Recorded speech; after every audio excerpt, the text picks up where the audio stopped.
Hi, everyone. Before I begin, I want you to think about the last time when you joined a new team and try to remember how you felt. Were you excited? Was it challenging? My name is Noah, and I started my path at Amazon as a designer. And 3.5 years later, in the summer of 2022, I got an amazing opportunity that I've been working towards for a very long time. It was an opportunity to lead a team of designers on a new initiative that I was really excited about. In my head, I could visualize how this all will turn out. I'm going to come in and focus on think big and be active and ready to perform right from the start. Well, has it ever happened to you that sometimes just as you get excited and confident about something in life, something comes in and completely changes your plans? That is exactly what happened to me. And it wasn't just one thing, but several. Shortly after I joined my new team, we had a reorg.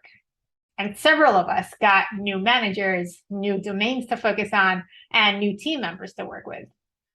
Now, each of these changes could be sufficient enough to create a sense of insecurity. All of them together made that feeling extremely overwhelming. And as a new manager, I asked myself, how do I support my team through these challenging changes, all while being new to the org and going through these changes myself? So this is where I find myself. And today, I want to tell you about 5 steps that you can take in order to go through this storm. But first, I want to tell you about Bruce Tuckman. He was a psychological researcher, and he developed this theory explaining the stages of development that all teams move through over time, from when the team forms to when it eventually breaks up. When I transitioned between teams, I imagined our new team going from forming right to performing. After all, that's why the team was created in the first place, to perform and bring amazing results. But in reality, that never happens. And the reason is because there's a gap. And we can't skip over it. We can't ignore the storm. So the stages, as Tuckman describes them, starts when the group is forming. The team gets together and everyone meets each other. Everyone is pretty excited at this stage. Then comes storming, where people on the team are trying to get aligned on how to work together. People push against boundaries. There's often conflict around personalities and working styles, and people become frustrated with one another's differences in approach. So this is the messy stage. If the team can overcome this stage, then comes norming, where now you have established processes, you understand each other a little better. And after that, the team reaches the desired performing, where the group is actually able to achieve its objectives. And finally, the last stage is adjourning, where the team eventually breaks up. Now, this whole cycle doesn't only kick off when there's a big reorg and everyone on the team is new. In fact, it can kick off even when only one person comes in or one person leaves. So every time there's a change to the structure of the team, this process repeats itself.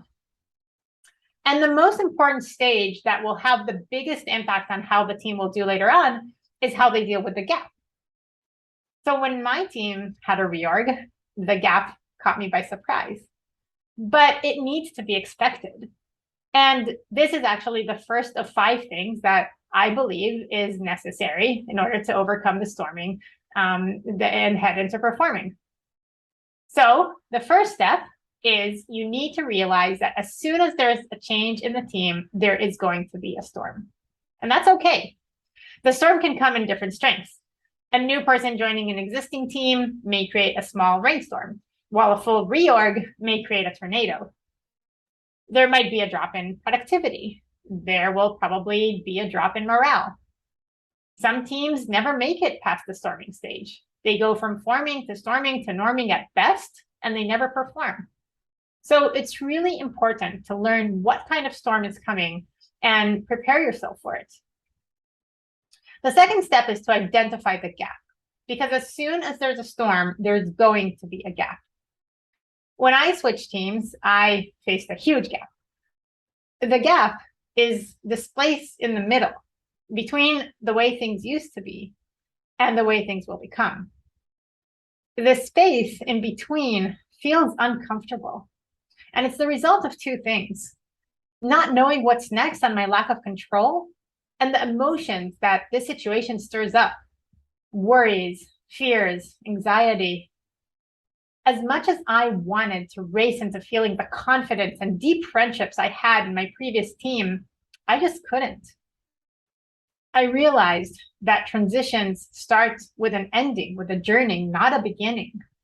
What worked for me on my previous team wasn't certainly going to work moving forward. The third step is to dive deep and learn what are the issues that are creating the storm that's causing the gap. Whether you're the manager of the team or one of its members, and whether you're the new person joining or been on the team for a long time, we all have a role to play on a team that's under a storm. Our immediate reaction might be to protect ourselves from it. But instead, we need to lean in. And the best thing is to learn and be curious about it in order to be able to protect our team. What helps me in times of transition is going back to my work journal.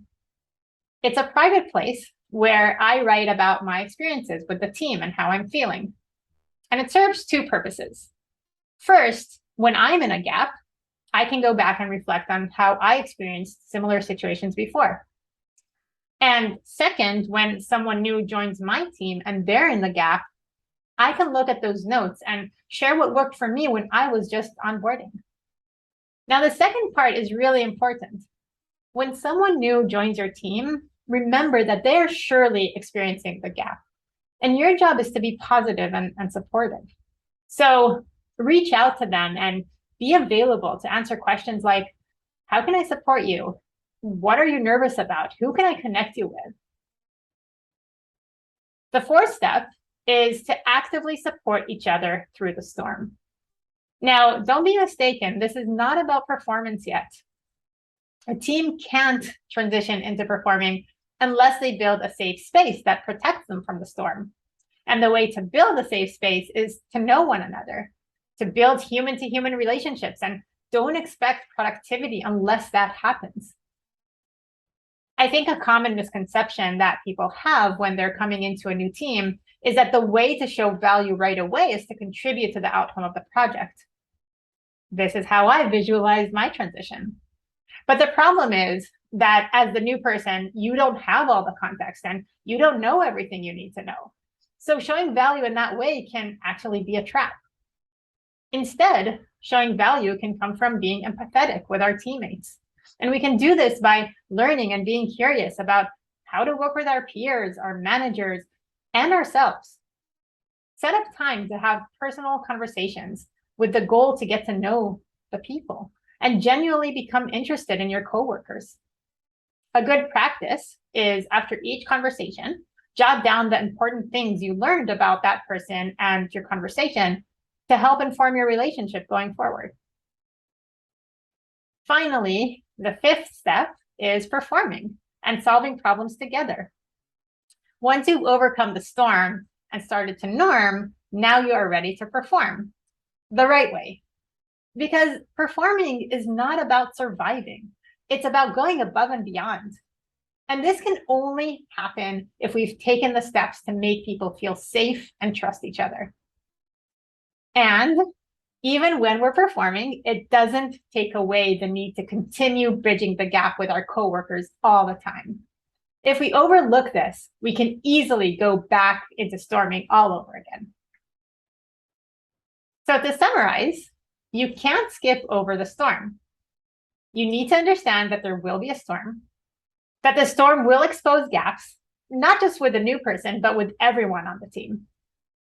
That there's a way to plan for it by learning and being curious and being in the right mindset when it happens. And finally, take action by building empathy, seeing each other and prioritizing the people who make up your team so that you can all start performing together. Thank you.